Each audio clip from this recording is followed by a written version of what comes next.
10th prelims 2026 Indian ജോഗ്രഫിയിൽ നിന്ന് ഉറപ്പായും പഠിക്കേണ്ട PYQ ബേസ്ഡ് 5 ഹോട്ട് ടോപ്പിക്കാണ് ഇന്നത്തെ വീഡിയോയിൽ ഉൾപ്പെടുത്തിയിരിക്കുന്നത്. ഈ 5 ടോപ്പിക് കൃത്യമായി പഠിച്ചാൽ ഇന്ത്യൻ ജോഗ്രഫിയിൽ നല്ലൊരു മാർക്ക് ഉറപ്പിക്കാം. ഇന്ത്യൻ ജോഗ്രഫിയിൽ നിന്ന് ഏറ്റവും കൂടുതൽ മോസ്റ്റ് റിപ്പീറ്റഡ് ആയിട്ട് ചോദിച്ച് കണ്ടിട്ടുള്ള ഒരു ഏരിയയാണ് ദേശീയ ജലപാതകൾ. 5 ദേശീയ ജലപാതകളാണുള്ളത്. അപ്പോൾ അത് ഒരെണ്ണം പോലും വിടാതെ കംപ്ലീറ്റ് ആയിട്ട് പഠിക്കുക. അപ്പോൾ അവിടെ നിന്ന് ചോദിക്കാവുന്ന മാക്സിമം ക്വസ്റ്റ്യൻസ് ഏതൊക്കെയാണെന്നുള്ളത് നമുക്കൊന്ന് നോക്കിയാലോ. ഉൾനാടൻ ജലഗതാഗത അതോറിറ്റി രൂപം കൊണ്ട വർഷം. ഇതും PYQ ആയിട്ടുള്ള ചോദിച്ചിട്ടുള്ള ക്വസ്റ്റ്യനാണ്. 1986 ഉൾനാടൻ ജലഗതാഗത അതോറിറ്റി രൂപം കൊണ്ടത്. ഇനി നമുക്ക് 5 ദേശീയ ജലപാതകൾ ഏതൊക്കെയാണെന്ന് നോക്കാം. ദേശീയ ജലപാത 1. ദേശീയ ജലപാത 1 ഗംഗാ നദിയിൽ അലഹബാദ് മുതൽ ഹാൽഡിയ വരെയാണ്. അലഹബാദ് മുതൽ ഹാൽഡിയ വരെയാണ്. 1620 കിലോമീറ്ററാണ് അതിൻ്റെ നീളം എന്ന് പറയുന്നത്. അപ്പോൾ നമ്മൾ ഈ ദേശീയ ജലപാത പഠിക്കുമ്പോൾ അവ എവിടം തൊട്ട് എവിടം വരെയാണെന്നും അതിൻ്റെ കിലോമീറ്ററും കറക്റ്റായിട്ട് പഠിക്കണം. അതും PYQ ആയിട്ട് ചോദിച്ചിട്ടുണ്ട്. അപ്പോൾ നമ്മൾ ഫസ്റ്റ് പറഞ്ഞു NW1 എവിടം തൊട്ട് എവിടം വരെയാണ്, അലഹബാദ് മുതൽ ഹാൽഡിയ വരെയാണ്, 1620 കിലോമീറ്ററാണ്. ദേശീയ ജലപാത 2 ബ്രഹ്മപുത്ര നദി സാദിയ മുതൽ ദുബ്ബി വരെയാണ്, 891 കിലോമീറ്ററാണ്. ഇനി അടുത്തത് ദേശീയ ജലപാത 3 മോസ്റ്റ് റിപ്പീറ്റഡ് PYQ ആണ്. കേരളത്തിൽ കൊല്ലം മുതൽ കോട്ടപ്പുറം വരെയുള്ള പശ്ചിമ തീര കനാലാണ്. അത് 205 കിലോമീറ്റർ ഉണ്ട്. ഇപ്പോൾ അത് കോട്ടപ്പുറത്തു നിന്നും കോഴിക്കോട് വരെ നീട്ടി. അപ്പോൾ PSCയും ചോദിച്ചു തുടങ്ങി കേരളത്തിൽ കൊല്ലം മുതൽ കോട്ടപ്പുറം എന്ന് ചോദിക്കുന്നതിന് പകരം കൊല്ലം മുതൽ കോഴിക്കോട് വരെ എന്ന് ചോദിക്കാൻ തുടങ്ങി. അപ്പോൾ അതിൻ്റെ നീളം കൂടി പഠിച്ചേക്കാം, 365 കിലോമീറ്ററാണ്. ഇനി ദേശീയ ജലപാത 4 ഗോദാവരി കൃഷ്ണ നദിയുമായി ചേർന്ന് കാക്കിനട മുതൽ പുതുച്ചേരി വരെയുള്ള കനാലാണ്. 1095 കിലോമീറ്ററാണ് ഇതിൻ്റെ നീളം എന്ന് പറയുന്നത്.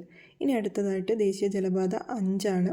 ദേശീയ ജലപാത 5 പൂർവ്വ തീര കനാലുമായി ബന്ധിപ്പിച്ചിട്ടുള്ള ബ്രാഹ്മണി മഹാനദി ഡെൽറ്റ തീരവ്യവസ്ഥയിലാണ്. 623 കിലോമീറ്ററാണിത്. ഈ ദേശീയ ജലപാത 5 ഇപ്പോൾ കൂടുതലായിട്ട് റിപ്പീറ്റഡായിട്ട് ചോദിച്ച് കാണുന്നുണ്ട്. അത് ഏത് ഡെൽറ്റയാണ്? ബ്രാഹ്മണി മഹാനദി ഡെൽറ്റ തീരവ്യവസ്ഥയിലാണ് കാണപ്പെടുന്നത്. മോസ്റ്റ് റിപ്പീറ്റഡ് ആയിട്ട് ചോദിച്ചിട്ടുള്ള ഒരു ഏരിയയാണ് ഇരുമ്പുരുക്ക് ശാല എന്ന് പറയുന്നത്. ഇരുമ്പുരുക്ക് ശാലകൾ എവിടേക്കാണ് സ്ഥിതി ചെയ്യുന്നതെന്നും അവയുടെ സവിശേഷതയും എപ്പോഴും റിപ്പീറ്റഡ് ആയിട്ട് ചോദിക്കാറുണ്ട്. അപ്പോൾ നമുക്ക് ഏതൊക്കെയാണെന്ന് നോക്കാം. ടാറ്റ ഇരുമ്പുരുക്ക് കമ്പനി, ടിസ്കോ എന്നാണ് അറിയപ്പെടുന്നത്. അത് സ്ഥിതി ചെയ്യുന്നത് ജംഷഡ്പൂറാണ്. ഏറ്റവും വലിയ സ്വകാര്യ മേഖലയിലെ ഇരുമ്പുരുക്ക് ശാല ഏതാണെന്നുള്ളത് ചോദിച്ചിട്ടുണ്ട്. അത് ടാറ്റ ഇരുമ്പുരുക്ക് കമ്പനിയാണ്. ഇനി Indian iron and steel company, അത് പശ്ചിമ ബംഗാളിലാണ്. പൊതുമേഖലയിലെ ആദ്യ ഇരുമ്പുരുക്ക് വ്യവസായശാലയാണ് Indian iron and steel company. ഇനി അടുത്തത് Visvesvaraya iron and steel works limited, അത് ഭദ്രാവതി കർണാടകയിലാണ്. ദക്ഷിണേന്ത്യയിലെ ആദ്യ ഇരുമ്പുരുക്ക് വ്യവസായശാലയാണ്. ദക്ഷിണേന്ത്യയിലെ ആദ്യത്തെ ഏതാണ്? Visvesvaraya iron and steel works limited ആണ്. Bhilai steel plant, Bhilai steel plant റഷ്യയുടെ സഹായത്തോടെ 1959 ദുർഗ് എന്ന് പറഞ്ഞ സ്ഥലത്ത്, ഛത്തീസ്ഗഡിലാണ് ദുർഗ് എന്ന് പറഞ്ഞ സ്ഥലം. അപ്പോൾ ഈ ദുർഗ് എന്നുള്ളത് ഇപ്പോൾ കഴിഞ്ഞൊരു 10th പ്രിലിംസിന് ഏതാണ് സ്ഥലം എന്ന് എടുത്ത് ചോദിച്ചിട്ടുണ്ടായിരുന്നു. അപ്പോൾ അത് നോട്ട് ചെയ്ത് പഠിക്കുക. ഇനി അടുത്തത് റുക്കേല സ്റ്റീൽ പ്ലാന്റ്, അത് സുന്ദർഗഡിലാണ്, ഒഡീഷയിൽ. അത് ജർമ്മനിയുടെ സഹായത്തോടെ 1959 സ്ഥാപിച്ചതാണ്. ഇനി അടുത്തത് ദുർഗാപൂറാണ്. ദുർഗാപൂർ പശ്ചിമ ബംഗാളിലാണ്. 1962 UKയുടെ സഹായത്തോടെ പ്രവർത്തിച്ചു. പിന്നെ അടുത്തത് ബൊക്കാറോ, അതെവിടെയാണ്? ജാർഖണ്ഡിലാണ്. ബൊക്കാറോ എന്ന് പറഞ്ഞ സ്ഥലത്ത് തന്നെയാണ്. 1964 റഷ്യയുടെ സഹായത്തോടെ ആരംഭിച്ചു.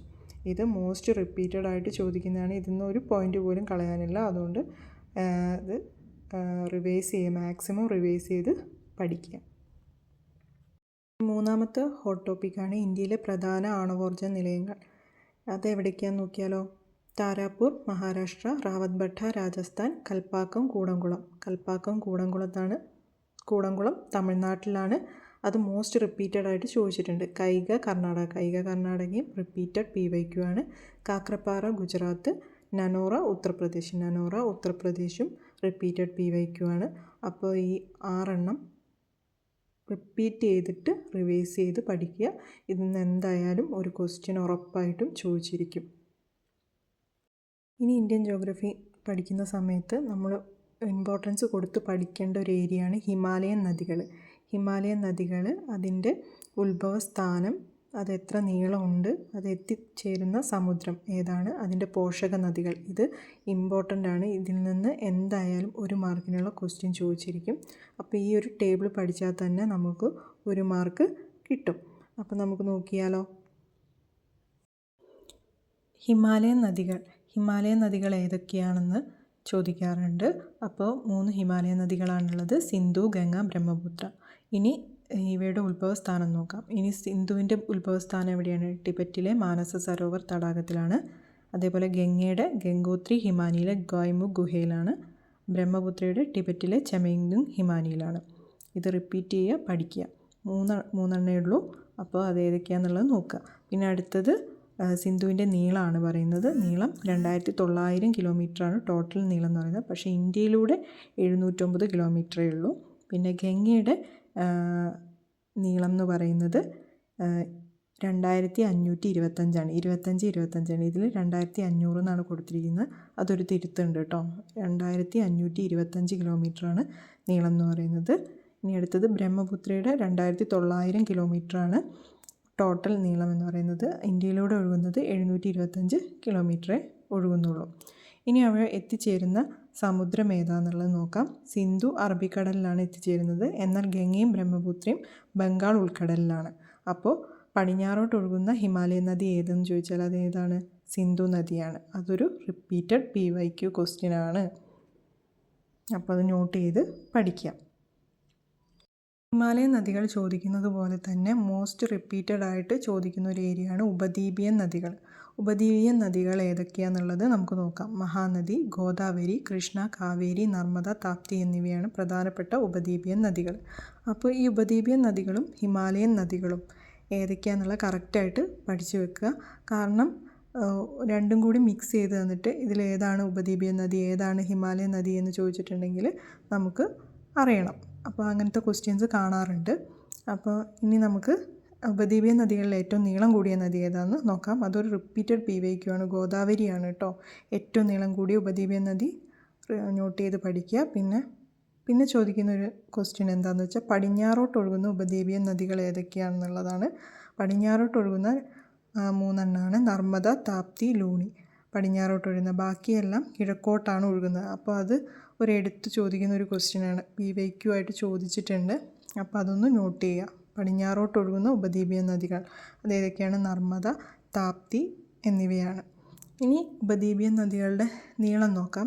നീളം ഇവിടെ ചാർട്ടിൽ കൊടുത്തിട്ടുണ്ട്. അപ്പം നിങ്ങൾ നോട്ട് ചെയ്ത് പഠിക്കേണ്ട പ്രധാനപ്പെട്ടത് പറയാം ഞാൻ. ഗോദാവരി 1465 കിലോമീറ്ററാണ്. അത് ചോദിച്ചിട്ടുണ്ട്. കാരണം എന്താണ്? ഗോദാവരി ഉപദ്വീപീയൻ നദികളിലെ ഏറ്റവും നീളം കൂടിയ നദിയാണ്. ഇനി അടുത്തത് ചോദിച്ചിട്ടുള്ള നർമ്മദയുടെയും താപ്തിയുടെയും ഒന്ന് നോട്ട് ചെയ്ത് പഠിക്കുക. നർമ്മദയുടെ 13-12 അങ്ങനെ പഠിച്ചാൽ മതി. അപ്പോൾ എളുപ്പത്തിൽ പഠിക്കാൻ പറ്റും. 1312 കിലോമീറ്ററാണ് 13-12 നർമ്മദ, അങ്ങനെ പഠിച്ചാൽ മതി. പിന്നെ താപ്തി 724 കിലോമീറ്ററാണ്. അപ്പോൾ അതൊന്ന് നോട്ട് ചെയ്ത് പഠിക്കുക. പിന്നെ അതിനായിട്ട് പോഷക നദികളും കൊടുത്തിട്ടുണ്ട്. പോഷക നദികളും നോട്ട് ചെയ്തിട്ട് പഠിക്കുക. മുഴുവൻ നമുക്ക് പഠിക്കാനുള്ള ടൈം ഇനിയിപ്പോൾ ചുരുങ്ങിയ ദിവസങ്ങളേ ഉള്ളൂ. ഇല്ല അപ്പോൾ എല്ലാം ഒന്ന് ഓടിച്ച് വിട്ടൊന്ന് വായിക്കുക. ജസ്റ്റ് ഒരു ഐഡിയ ഉണ്ടാക്കി വെക്കുക. അതുപോലെ ഹിമാലയൻ നദിയുടെ പോഷക നദികളും ഒന്ന് നോട്ട് ചെയ്ത് പഠിക്കേണ്ടതാണ്. ചോദിക്കാറുണ്ട്. പോഷക നദികൾ ചോദിക്കുന്ന ഒരു ഏരിയ ആണ്. അപ്പോൾ എല്ലാം ഒന്നും നമുക്ക് പഠിക്കാൻ പറ്റില്ല. എന്നാലും കുറച്ചൊക്കെ നമ്മളൊന്ന് നോക്കി വെക്കുക. ഈ ഒരു ചുരുങ്ങിയ സമയം കൊണ്ട് നമുക്കിപ്പോൾ എല്ലാം പഠിച്ചെടുക്കാൻ പറ്റില്ല. എന്നാലും ഒരു ഓവറോൾ ഐഡിയ ഉണ്ടാക്കിയെടുക്കുക. ഇന്ന ഭാഗത്തു നിന്നാണ് ചോദിക്കുന്നതെന്നുള്ളൊരു ഐഡിയ ഉണ്ട്. അപ്പോൾ അതിനനുസരിച്ചിട്ട് നമ്മൾ സ്ട്രെസ് ചെയ്തിട്ട് റിവിഷൻ ചെയ്തിട്ട് പഠിക്കുക. അതുപോലെ ഉപദ്വീപീയൻ നദികളുടെ ഉത്ഭവം ചോദിക്കുമ്പോൾ നേരത്തെ കാണിച്ച നോട്ടല്ല, ഇപ്പോൾ കാണിക്കുന്നില്ലേ, അതിലെ ഉത്ഭവസ്ഥാനങ്ങളൊന്ന് ശ്രദ്ധിച്ച് പഠിക്കുക. മഹാനദിയുടെ റായ്പൂരിലെ സിഹാവ ഛത്തീസ്ഗഡിലാണ്. അതേപോലെ ഗോദാവരിയുടെ മഹാരാഷ്ട്രയിലെ നാസിക്കാണ്. കൃഷ്ണയുടെ മഹാരാഷ്ട്രയിലെ മഹാബലേശ്വറിലാണ്. കാവേരിയുടെ ബ്രഹ്മഗിരി കുന്നുകൾ കർണാടകം. ഈ ഒരു നോട്ടാണ് ഉത്ഭവസ്ഥാനം പഠിക്കുന്ന സമയത്ത് നോക്കേണ്ടത്. അതുപോലെ തന്നെ പടിഞ്ഞാറോട്ടൊഴുകുന്ന നദികളായിട്ടുള്ള ഉപദ്വീപീയ നദികളായിട്ടുള്ള നർമ്മദ, താപ്തി അവയുടെ ഉത്ഭവം സ്ഥാനം ഏതാണെന്നുള്ളത് നമുക്ക് നോക്കാം. നർമ്മദയുടെ അമർകണ്ടക് മധ്യപ്രദേശാണ്. താപ്തിയുടെ മുൾത്തായി മധ്യപ്രദേശാണ്. അപ്പോൾ പടിഞ്ഞാറോട്ട് ഒഴുകുന്ന ഉപദ്വീപീയ നദികളുടെ ഇമ്പോർട്ടൻ്റ് ആണ്, നോട്ട് ചെയ്ത് പഠിക്കുക.